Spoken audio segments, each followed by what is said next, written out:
एखादी व्यक्ती दगावली तर ट्रक चालकाला लगेच 10 वर्षासाठी तुरुंगात टाकायचे. हेच ट्रक चालक जीवाची पर्वा न करता सलग 10 दिवस गाडी चालवून तुम्हाला जीवनावश्यक वस्तू पुरवतात ना. भारतात कुणाच्या कामाची किंमतच नाही राहिली का, असा सवाल डॉक्टर जितेंद्र आव्हाड यांनी उपस्थित करून देशातील पोलिसी राज्य आणण्याचा कट रचण्यात आला असल्याचा आरोप इंडिया आघाडीचे प्रवक्ते तथा राष्ट्रवादी काँग्रेसचे राष्ट्रीय सरचिटणीस डॉक्टर जितेंद्र आव्हाड यांनी पत्रकार परिषदेत केला. जाचक कायद्याच्या विरोधात ट्रक चालकांनी पुकारलेल्या बंदला डॉक्टर जितेंद्र आव्हाड यांनी आपला पाठिंबा जाहीर केला आहे. या संदर्भात पत्रकारांशी ते संवाद साधत होते. ते म्हणाले की केंद्र सरकारने जी CRPC मध्ये बदल करताना एखादी व्यक्ती ट्रक खाली येऊन दगावली तर ट्रक चालकाला 10 वर्ष कैद आणि 10 ते 15 लाखांचा दंड अशी तरतूद करण्यात आलेली आहे. प्रश्न असा आहे की अपघात घडतो त्यामध्ये फक्त ट्रक चालकाची चुकी असते का? मग तुमचे नियम इतके कठोर करा की झेब्रा क्रॉसिंग व्यतिरिक्त अन्य ठिकाणी रस्ता ओलांडणाऱ्याच्या घरच्यांनाही 10 लाखांचा दंड आकारा. कायदा फक्त ट्रक चालकांना नाही लावलाय तर छोट्या वाहनांनी जे अपघात होत असतात त्यांनाही हा कायदा लागू करण्यात येणार आहे. म्हणजे चांगल्या घरातील मुलंही जेलमध्ये जाणार आहेत. आतापर्यंत शिक्षेची मर्यादा 2 वर्ष होती, ती आता 10 वर्ष केली आहे. याचाच अर्थ हा गुन्हा आता न्यायदंडाधिकारून सत्र न्यायालयात वर्ग होणार असून आरोपींना जामीन मिळण्यासाठी किमान 90 दिवस लागणार आहेत.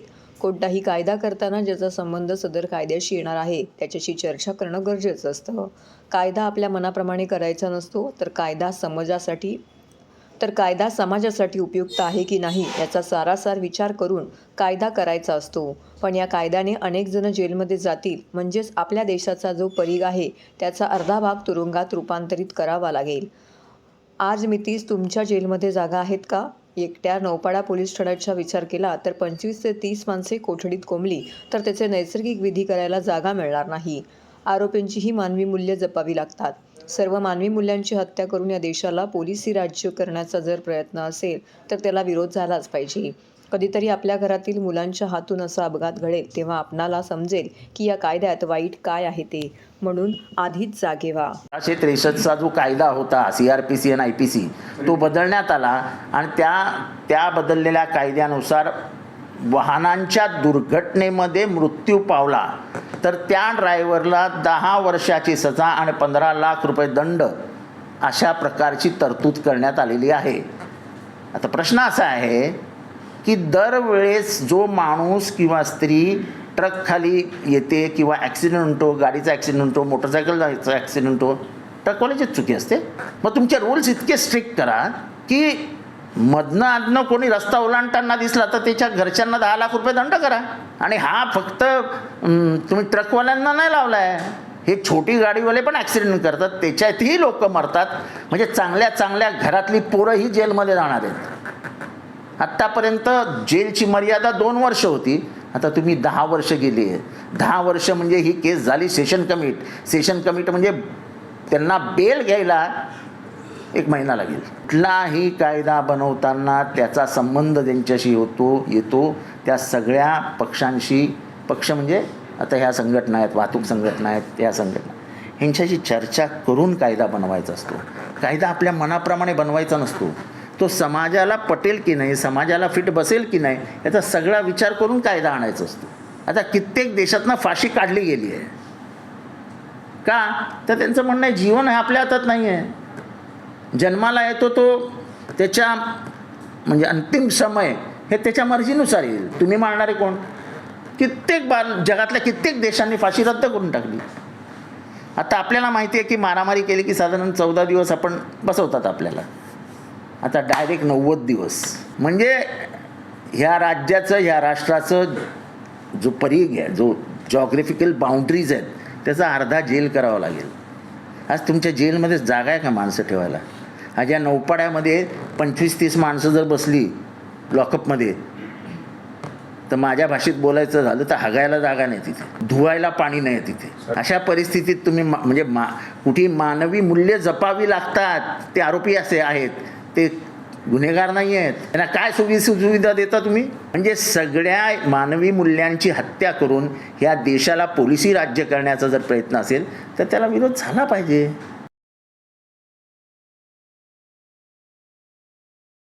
सर्व नागरिकांना आवाहन करण्यात येत आहे की सध्या डासांमार्फत पसरणाऱ्या डेंग्यू या आजाराचा प्रसार रोखण्यासाठी प्रत्येकाने पुढील प्रमाणे कार्यवाही करावी.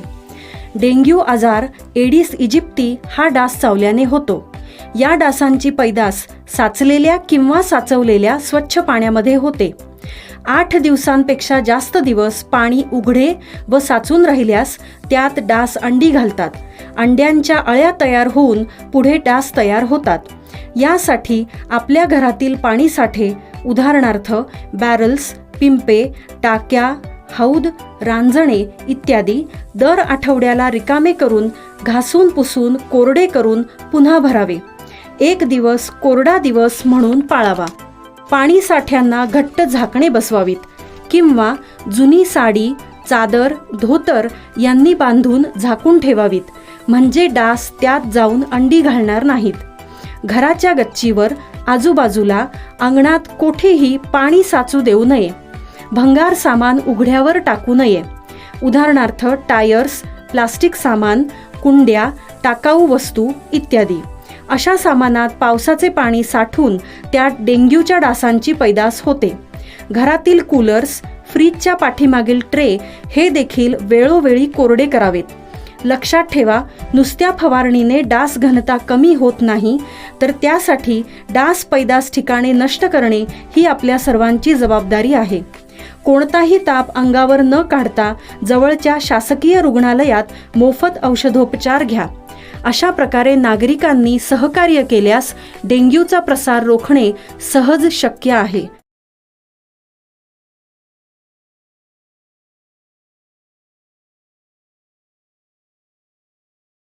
पंतप्रधान नरेंद्र मोदी यांच्या स्वच्छ भारत मिशन अंतर्गत ठाणे जिल्ह्याच्या ग्रामीण भागातील 431 गावांमध्ये बुधवारी एकाच वेळी स्वच्छतेचा जागर केला जाणार आहे. डॉक्टर श्री नानासाहेब धर्माधिकारी प्रतिष्ठान, केंद्र सरकारचा पंचायती राज विभाग आणि ठाणे जिल्हा परिषदेच्या वतीने हा उपक्रम गावागावात राबवण्यात येईल, अशी माहिती केंद्रीय पंचायती राज राज्यमंत्री कपिल पाटील यांनी पत्रकार परिषदेत दिली. स्वच्छ भारत मिशन अंतर्गत पहिल्यांदा ठाणे जिल्ह्यात गावांच्या स्वच्छतेचा पायलट प्रकल्प म्हणून हा कार्यक्रम राबवला जाणार आहे, असं यावेळी पाटील यांनी सांगितलं. पंतप्रधान नरेंद्र मोदी यांनी 2047मध्ये भारताला विकसित राष्ट्र करण्याचे ध्येय ठेवलं आहे. भारताचा मोठा भाग हा ग्रामीण आहे. ग्रामीण भारताचा विकास झाल्याशिवाय भारताची विकसित राष्ट्र म्हणून ओळख निर्माण होणार नाही. त्याचबरोबर केंद्र सरकारच्या पंचायती राज विभागाने निश्चित केलेल्या 9 शाश्वत विकास ध्येयातील स्वच्छ व हरित गाव आणि आरोग्यदायी गाव या 2 संकल्पनेनुसार 431 गावं स्वच्छ केली जातील. त्याचबरोबर या गावांच्या प्रगतीच्या दिशेने पाऊल पडेल. विकसित भारतामध्ये योगदान देण्यासाठी स्वच्छता अभियानाचे महत्त्व राहील. या अभियानात ठाणे ग्रामीण जिल्ह्यातील 431 ग्रामपंचायतीच्या क्षेत्रात सर्व सहभागाने स्वच्छता मोहीम राबवली जाईल. डॉक्टर श्री नानासाहेब धर्माधिकारी प्रतिष्ठान, केंद्र सरकारचा पंचायती राज विभाग आणि ठाणे जिल्हा परिषदेच्या वतीने हा उपक्रम येथे होत आहे. यावेळीही आदरणीय महाराष्ट्र भूषण ज्येष्ठ निरूपणकार डॉक्टर आप्पासाहेब धर्माधिकारी यांनी स्वच्छतेच्या जागरात सहभागी होण्याचे ठरवलं आहे. त्याबद्दल त्यांचे आभारी आहोत, असे केंद्रीय राज्यमंत्री कपिल पाटील यांनी सांगितलं. यावेळी जिल्हा परिषदेचे मुख्य कार्यकारी अधिकारी मनोज जिंदल, अप्पर जिल्हाधिकारी मनीषा जायभाये, उपमुख्य कार्यकारी अधिकारी प्रमोद काळे इत्यादींची उपस्थिती येथे होती. शहरासाठी मुख्यमंत्र्यांनी आणलेली आहे, पण देशाचे प्रधानमंत्री नरेंद्र मोदीजी यांनी 2014ला प्रधानमंत्री झाल्यानंतर पहिल्यांदा हातात झाडू घेऊन स्वच्छ भारत अभियान राबवण्याची संकल्पना आणली आणि त्यांनी बऱ्याच अशा प्रतिष्ठित लोकांना देशातल्या नॉमिनेट केलं, जेणेकरून तेही स्वच्छतेमध्ये उतरावे. त्यांच्याकडनं प्रेरणा घेऊन इतर लोकांनी स्वच्छता अभियानामध्ये भाग घेतला. त्याचाच एक भाग म्हणून आपल्या राज्याचे मुख्यमंत्री आणि दोन्ही उपमुख्यमंत्री यांनी डीप क्लीन ही योजना आणली. ही शहराचे जे स्ट्रीट आहेत जिथं कधीच कोणी पोचला नाही अशा ठिकाणच्या स्ट्रीट ह्या संपूर्णपणाने स्वच्छ करण्याची भूमिका राज्य सरकारच्या तिन्ही मुख्यमंत्री आणि उपमुख्यमंत्री यांनी घेतली. निश्चितपणाने त्यालाच अनुषंगून देश पातळीवर हे अभियान राबवण्याची संकल्पना आहे, परंतु पहिल्यांदा पायलट प्रोजेक्ट म्हणून ठाणे जिल्हाधिकारी आणि CO यांच्याशी मी चर्चा केल्यानंतर ठाणे जिल्ह्यामध्ये 431 पंचायतीमध्ये पहिल्यांदा आपण हे स्वच्छता अभियान राबवूया. मग कधी राबवूया तर नवीन वर्षाचा काहीतरी संकल्प एक आपण करत असतो, म्हणून माझ्या मनामध्ये आलं की आपण 1 जानेवारीला राबूया. पण समोर असं आलं की नवीन वर्ष साजरा करण्यासाठी बरेच लोक बाहेर जातात, 1 तारखेला परत येत नाही. मग आम्ही 3 तारखेला नेलं. 3 तारखेला नवीन वर्षाचा संकल्प म्हणून ठाणे ग्रामीण जिल्हा हा स्वच्छ करण्याचं अभियान जिल्हा परिषद ठाणे, जिल्हाधिकारी यांच्या मार्गदर्शनाखाली आणि नानासाहेब धर्माधिकारी प्रतिष्ठान आणि पंचायती राज मंत्रालय भारत सरकार यांच्या संयुक्त विद्यमाने सगळ्या ग्रामपंचायतीचे सरपंच, उपसरपंच, ग्रामस्थ, सर्व पक्षाचे लोक, सर्व प्रतिष्ठित नागरिक, जे राजकारणात नाही असेही समाजकारणात असलेले लोक, ह्यांना सगळ्यांना आम्ही आवाहन केलं आणि सगळ्यांनी या अभियानामध्ये सहभागी होऊन हे स्वच्छता अभियान आपल्यासाठी कसं उपयुक्त आहे ह्याची जाणीव प्रत्येकाला व्हावी. आणि मोदीजींनी आता जो संकल्प केला की आपल्या देशाच्या स्वातंत्र्याला 100 वर्षे पूर्ण होतील तेव्हा आपण 2047मध्ये असू. 2047मध्ये आपला भारत देश हा विकसित भारत म्हणून आपल्याला बघायला मिळेल.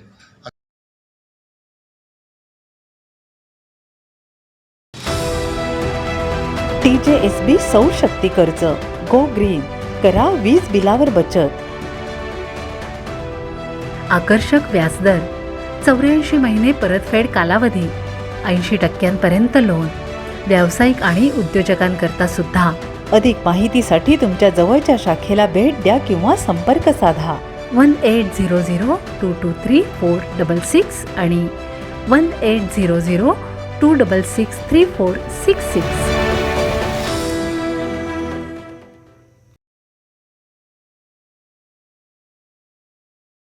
केंद्र सरकारच्या नवीन वाहन कायद्याला विरोध म्हणून देशभरातील टँकर वाहन चालकांनी 3 दिवसाचा संप पुकारला आहे.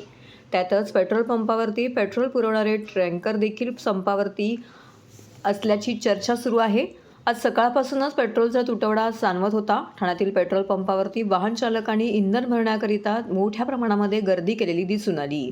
वाहन चालकाच्या या संपामुळे काल रात्रीपासून इंधन पोचत नसल्याने अनेक पेट्रोल पंपामध्ये आता डिझेल आणि CNG पंपावरती लाईन दिसून येत आहे. पेट्रोल पंपाच्या बाहेर ओन्ली डिझेल, नो पेट्रोल अशी नोटीस देखील लावण्यात आलेली आहे. पेट्रोल पंपाच्या बाहेर दुचाकी, 4 चाकी अशा सर्वच वाहनांच्या लांबच लांब रांगा लागल्या होत्या.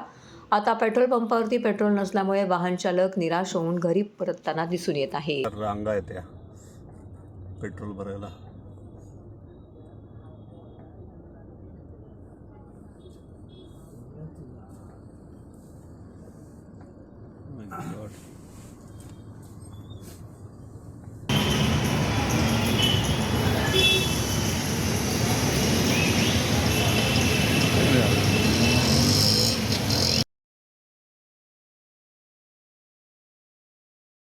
ठाणे शहरात अक्षता कलश पूजा मिरवणूक संपन्न. भाजपाच्या वतीने आणि दत्ता घाडगे यांच्या पुढाकाराने 31 डिसेंबर रोजी श्रीराम मंदिर अयोध्या येथून सकाळी 10 वाजता निळकंठ महादेव मंदिर, कोलशेत रोड, ढोकाळी ते शंकर मंदिर, मनोरमा नगर, निळकंठ मंदिर, कोलशेत रोड येथून अक्षता कलशाची पूजा करून अक्षता कलशाची भव्य मिरवणूक काढण्यात आली. पूजा केलेला अक्षता कलश शंकर मंदिरात दर्शनासाठी ठेवला होता. सर्व स्वयंसेवकांना व नागरिकांना मोठ्या संख्येने उपस्थित राहून सदर कार्यक्रमाची शोभा वाटवली. सदर मिरवणुकीत लहानपणापासून मोठ्यांपर्यंत सर्व मोठ्या संख्येने उपस्थित होते. सदर मिरवणुकीत राम, सीता, लक्ष्मण यांचे रूप घेतलेले बालक सहभागी झाले होते. तसेच लेझिम, वारकरी असे अनेक जणही सहभागी झाले होते. सदर कार्यक्रमाविषयीची अधिक माहिती भाजपाचे दत्ता घाडगे यांनी दिली.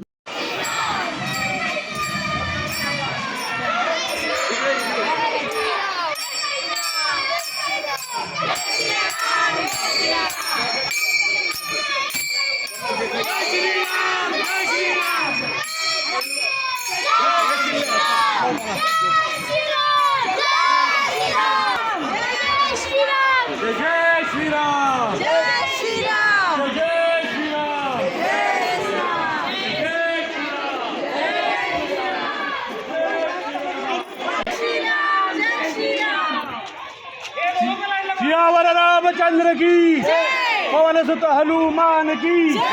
जर बघितलं तर देशभर प्रभू श्रीरामचंद्राचं वातावरण चांगल्या प्रकारे झालेलं आहे. आपण जर बघितलं जे अयोध्यामध्ये या 22 तारखेला श्रीरामाची प्राणप्रतिष्ठा होणार आहे, त्याला अनुषंगाने ज्या अयोध्येवरून अक्षता आलेल्या आहेत, अक्षता कलश आलेला आहे, त्याची ही मिरवणूक आहे. आपण जर बघू शकता की पालखी आहे, सगळ्या महिला आमच्या सजलेल्या आहेत, अक्षता कलश डोक्यावरती घेऊन सगळे आम्ही ही यात्रा काढतोय. आणि येणाऱ्या 1 ते 15 जानेवारीपर्यंत ह्या अक्षता प्रत्येक घराघरामध्ये आम्ही पोहोचवणार आहोत आणि प्रत्येक नागरिकांना आम्ही निमंत्रण देणार आहोत की अयोध्येला येऊन आपण श्रीरामांचं, रामप्रभूंचं दर्शन घ्यावं आणि त्या सोहळ्यामध्ये आपण सहभागी व्हावं. 22 तारखेला सुद्धा आपण प्रत्येकाने जसं दिवाळीला आपण आकाशकंदी लावतो, दिवे लावतो, त्याप्रमाणे माननीय पंतप्रधान नरेंद्र मोदीजींनी जे आवाहन केलंय त्याचप्रमाणे आपण प्रत्येकजण दिवाळी साजरी करणार आहोत. तर याचंही निवेदन आम्ही प्रत्येक घराघरात देत आहोत. जय श्रीराम, जय श्रीराम, जय श्रीराम, जय श्रीराम, चलो अयोध्या, चलो अयोध्या, एकही नारा, एकही नारा, जय श्रीराम, जय श्रीराम.